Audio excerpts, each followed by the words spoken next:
Welcome to the Stay Grounded podcast. We are up to episode number 3, and we're going to discuss whether or not tripods should be allowed in gyms. So I'm Liana. I'm Adrian. The reason for this topic, I guess, is because the gym we train at has decided to ban tripods. Totally understand where the business owner is coming from, but I guess today we're just going to discuss, from different aspects, being a lifter yourself, from coaches, and I guess business and gym owners.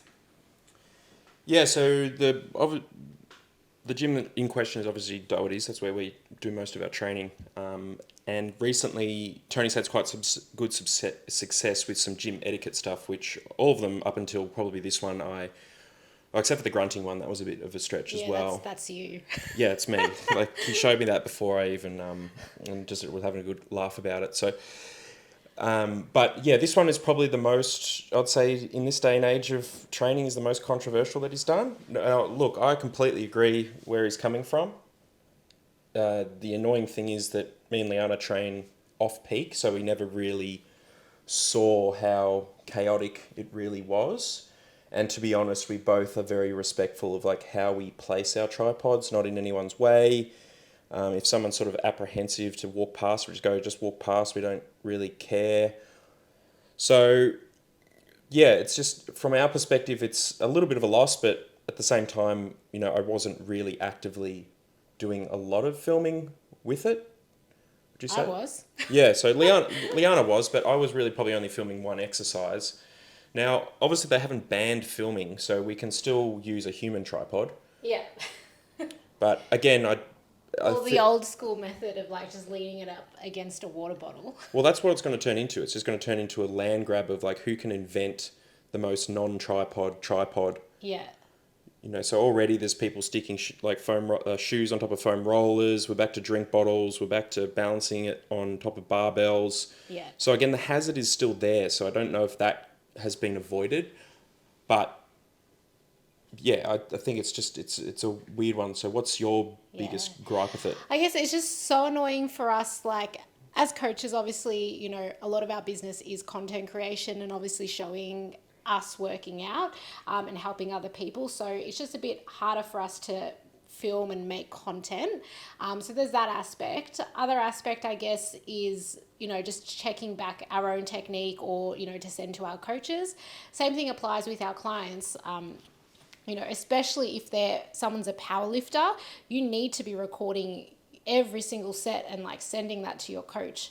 That you need to see technique, you need to be able to judge RPE and then, set loads for the following week. So it's very hard in that respect.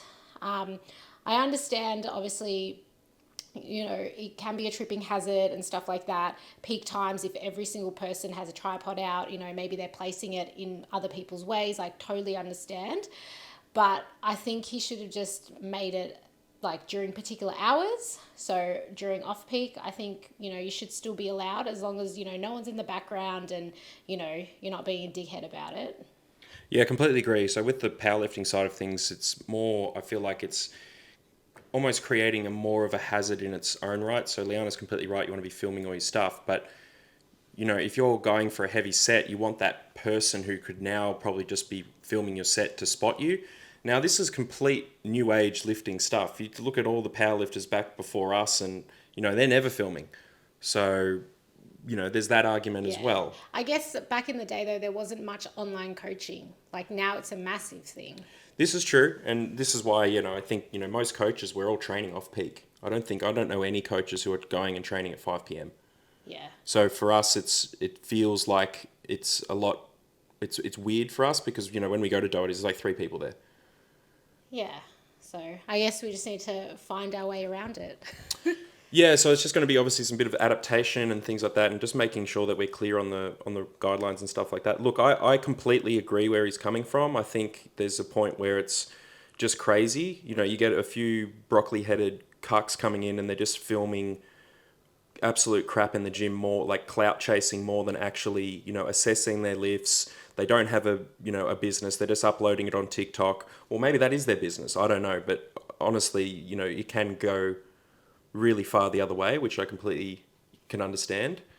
But yeah, I don't know. I think where there's a will, there's a way, and it's his gym, so he can do whatever the fuck he Yeah, wants. That's the exactly. major thing. So I did like the model where I saw a gym down in Geelong, and they had specific times where you just weren't allowed to use tripods. Now I don't know whether they've got a places set up where you can use them in those peak times, or it's just like no go. I think that's a good option. Is definitely the time zone.